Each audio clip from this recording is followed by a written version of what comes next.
The twin suns had already begun to dip beneath the horizon, casting a dusty orange haze over the city ruins of old Denver. In this fractured corner of Earth, barely reconstructed after the war of assimilation, humans and alien refugees shuffled between the debris of a broken world. Resources were scarce. Trust, even scarcer. Nathan Ward didn't care much for politics anymore. A former engineer and war veteran, he traded his past for a quiet, half-collapsed apartment block on the outskirts. He kept to himself, fixed things for locals when they asked, and walked the same path home every evening. That's when he first saw her. She was sitting near a burnt-out trash receptacle, shoulders hunched, cradling a plate of old rations someone must have tossed aside. Her greenish skin shimmered faintly under the amber light, and her tangled teal hair clung to the sides of her gaunt face. Her clothes were threadbare, torn from time or trouble, probably both. But it was her eyes, wide and alert, that caught him. They weren't pleading. They were expecting disappointment. She was one of the Ilyari, a once proud race displaced after their homeworld was destroyed in the war. Many blamed them for it.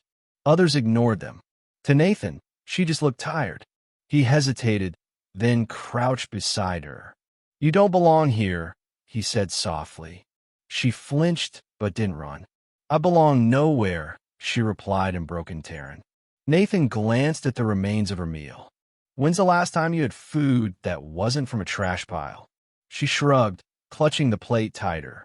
He rose and extended a calloused hand. "Come with me. I have a couch, a shower. You don't have to sleep in the dirt tonight."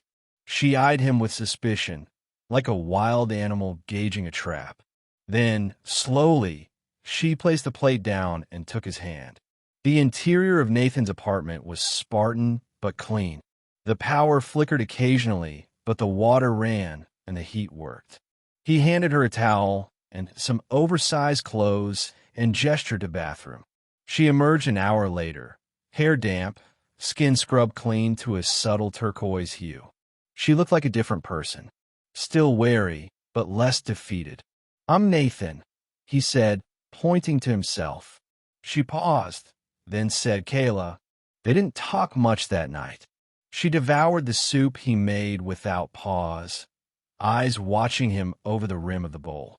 When she finally curled up on the couch, Nathan covered her with a blanket and turned off the light. Days became a week, then two. Kayla never left during the day. She swept the apartment, folded laundry, learned a few Terran words each night while Nathan taught her from an old tablet. He discovered she liked music, soft ambient tracks, and ancient earth ballads. Sometimes he caught her humming while watching the sunset from the window. He never pressed her about her past. She never asked about his. But slowly, something unspoken settled between them. Trust, fragile as glass. One evening, while Nathan repaired a broken comms device, Kayla sat across from him, legs folded. "Why did you help me?" she asked abruptly. He looked up, surprised by her sudden clarity. Her Terran had improved. He shrugged. "You looked like you needed it. But I'm a Lyari, and I'm tired of judging people by the flags they wore during the war." Kayla seemed to chew on that for a moment. "You're kind," she said at last. He gave her a crooked smile. "Don't let the grumpy exterior fool you." She smiled for the first time. One night, a violent thunderstorm rolled through the district. The lights went out. Kayla woke screaming, eyes wild and breath ragged. Nathan rushed in, found her curled in a ball on the couch. "Kayla, hey, it's just a storm," he said, kneeling beside her. "I thought they were coming back," she whispered. "The machines, the burning sky." Nathan slowly reached for her hand. "They're not. You're safe now."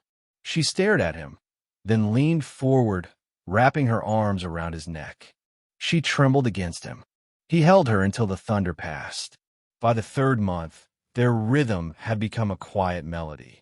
Kayla cooked now, strange but delicious stews from salvaged ingredients. She decorated the apartment with little crafts made from junk she found, flowers from wire, bird from scrap metal. One evening, Nathan returned from a supply run to find her on the roof, staring at the stars. "You miss home?" he asked, stepping beside her.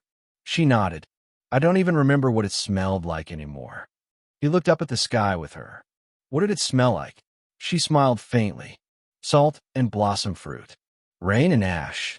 Like stories waiting to be told."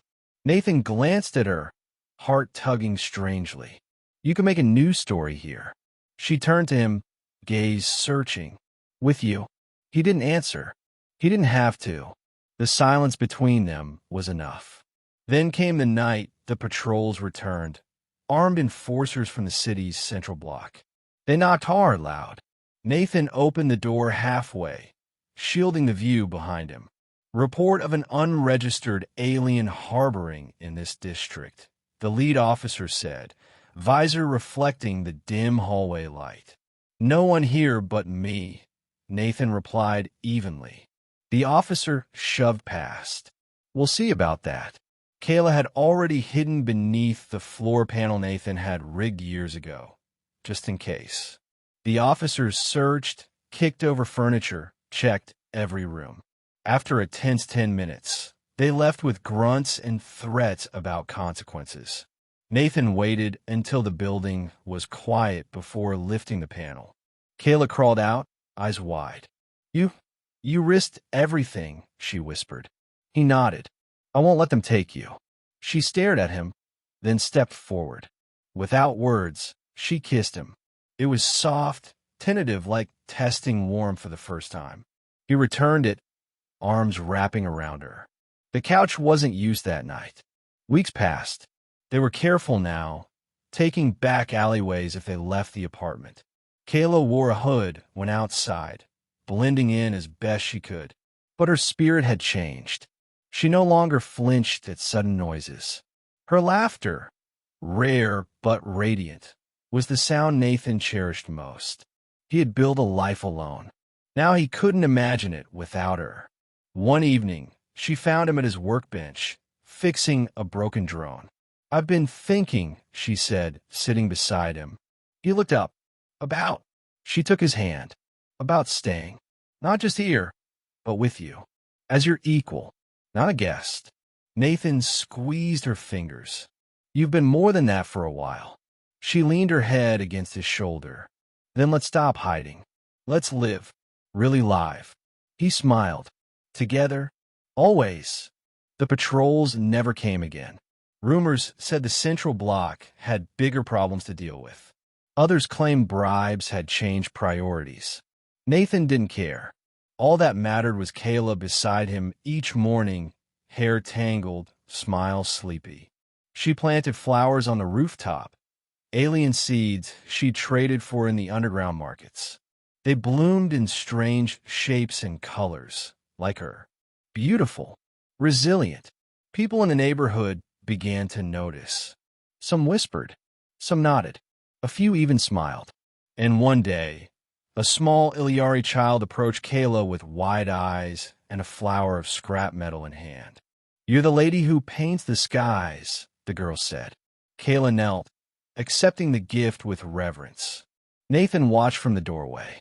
Yes, she was. She had painted his life in colors he never knew he'd been missing. And he had given her something no one else ever had. A place to belong.